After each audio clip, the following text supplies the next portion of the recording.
Hi and welcome back to the channel. Have you ever been in that scenario where you feel your improvisation is just getting a little bit too stale, a bit tired, a bit too predictable?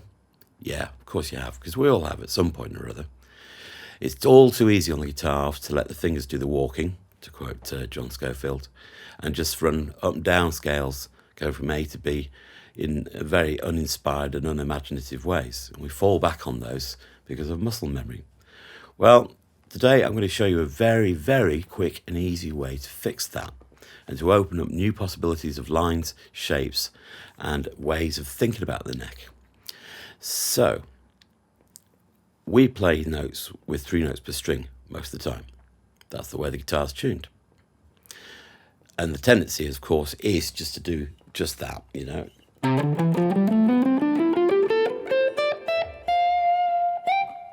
Now, we don't have to. We don't have to play all 3 notes on every string. It's a very powerful way of developing ideas and coming up with something new. On the fly as well, it's very easy to implement, is just to do selective note groupings, as I call them. So rather than playing all 3, you decide, oh, I'll play 2 on this string, 3 on another. 2 on this, 3 on that, whatever. And you do it in pairs of strings or groups of 3. So a very, very quick and easy example is to sort of play the first 3 notes on that string, then the second 2 on the next, or the first 3 on that one, and the first 2 on that one.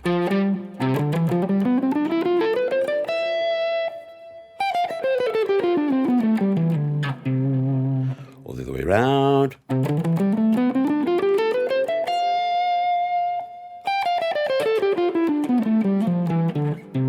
So instantly it gets out of this sort of, one damn tone after another, to paraphrase a different thing entirely. But yeah, that sort of just running up, running down. And it's got all sorts of different possibilities. And I'll show you some of those now. Very many, but here's 7 lines, 7 examples that you can integrate into your playing straight away. And you'll see what depth it adds very quickly, very simply, because you can learn to do this on the fly. It's technically not that demanding, with a few exceptions, but that's good. We like that. But it's a quick and easy way into getting out of the rut of just playing runs up and down and up and down. So without further ado, here are 7 ways, 7 examples to get out of that rut. Let's do it. So line 1, as you can see from the shape up here somewhere, we're using all 3 notes on the first string and then just the second 2 notes of the next string, and then just going through those in pairs as we go up from low to high. And that gives you this.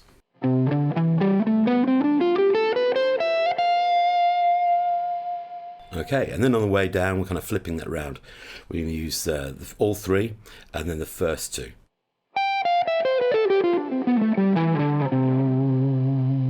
Like so.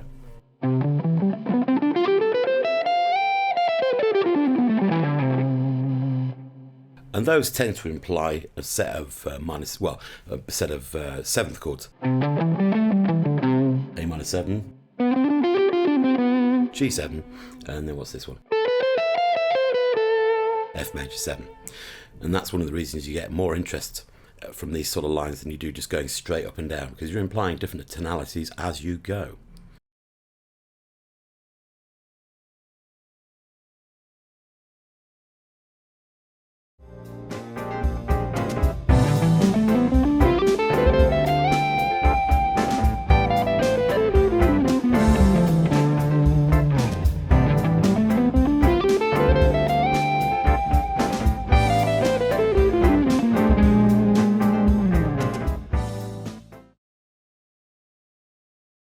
Right, line 2. So here we're using the outer 2 and the second 2.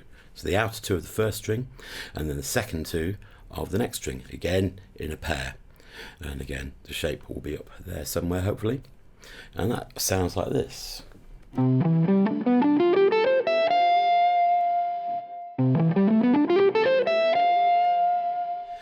on the way down, we've just flipped that around. So we're using the outer pair again on the top string, and then the last 2.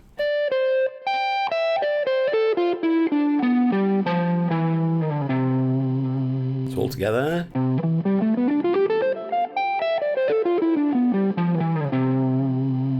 Like so.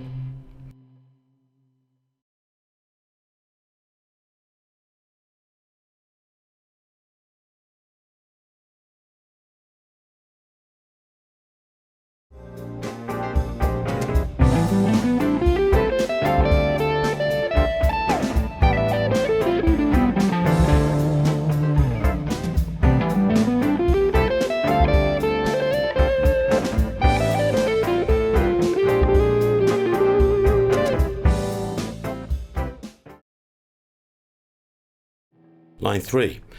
This one's a little more complicated because we're going to use a pattern of 3 selective note groupings. So the first one on the bottom string is the first 2 notes, and then the outer 2, and then the end 2. And I've reversed the order of the middle 2. And of course this is one of the ways you can bring in infinite amount of variation just by swapping note orders. Obviously, technically, that tends to get a little tricky to play, but it's not too bad.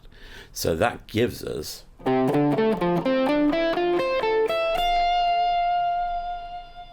and then the other way around.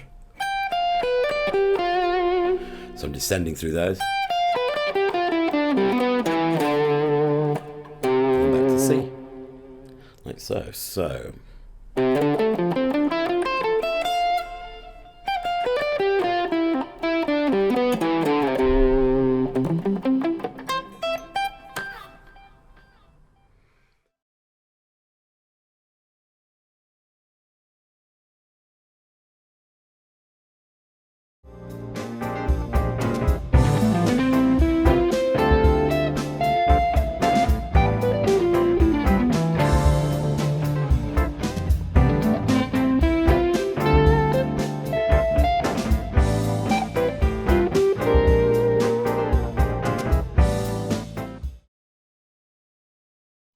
Line number 4.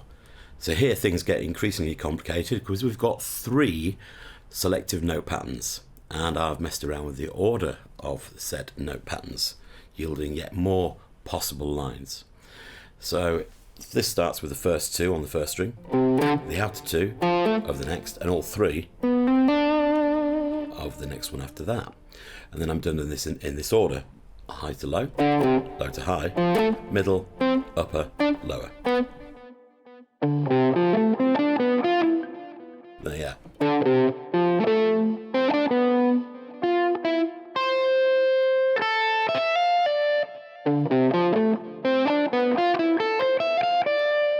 That's correct. There, we got that one. And then we're going reversing the note orders for the descent.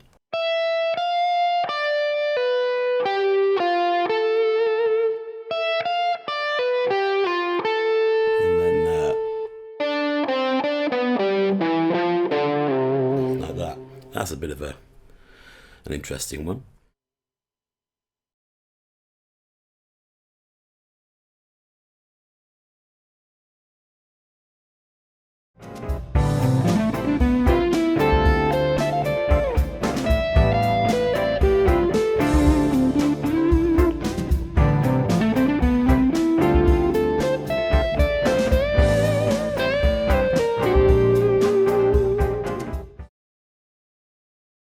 Line 5. So we're back to playing 2 notes on 2 strings, an alternating pattern. So conceptually simpler, but this one's a little more challenging to play technically. So we're using the first pair on the first string and the second pair on the second string, and just alternating those. What that means, of course, is you've got the roll a fourth or a tritone as you go along. So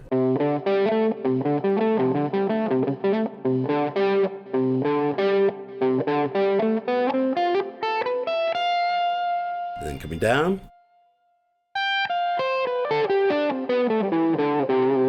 I really like that one.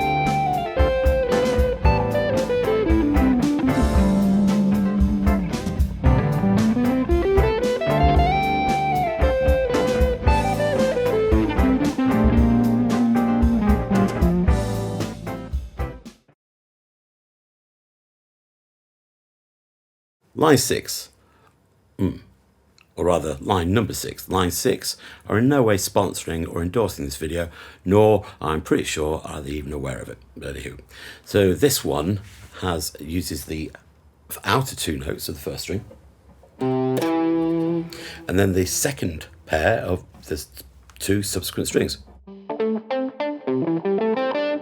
And then if we change the note order on the middle one, like that. And then the second half of the line, the descending part, moves up and flips that around. So it's the outer two descending, second pair up, first pair down.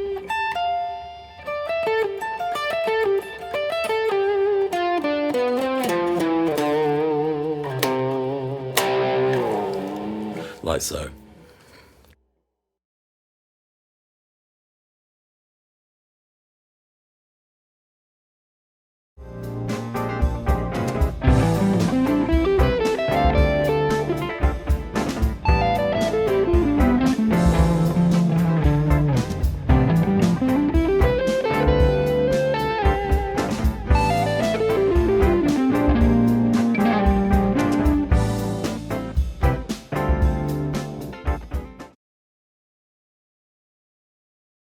And so we come to line number 7, the last in my set of examples. And as we've already seen, you have a hell of a lot of variation possible just by varying the numbers of notes on each string and their placement and how many patterns you have in the cycle. So this one's yet another take on it. We've created a symmetrical shape, and you're going to play with that. So that means we've got the first note on the first string, the second on the second string, the second two rather, second pair, and all three on the third, and that gives you a kind of a diagonal pattern. You can pretend you're playing tic-tac-toe. So that sounds like, and again I've played around with the note order there.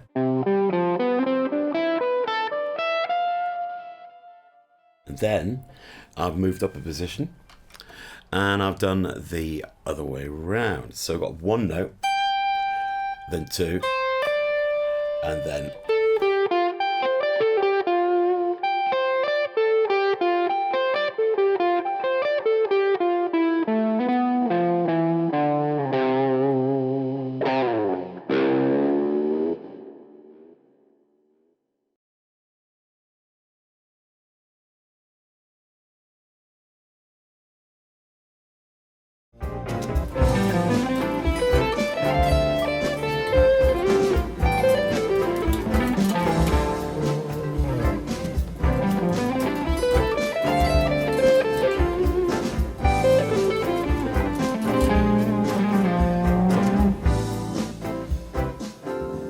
so there you go. I hope those examples will give you some ideas, inspire you a little bit possibly. Let me know in the comments, what approaches do you take to get out of this running up and down problem that we guitarists tend to have? Yeah, as always, click, like, share, subscribe, send me money, it's all good.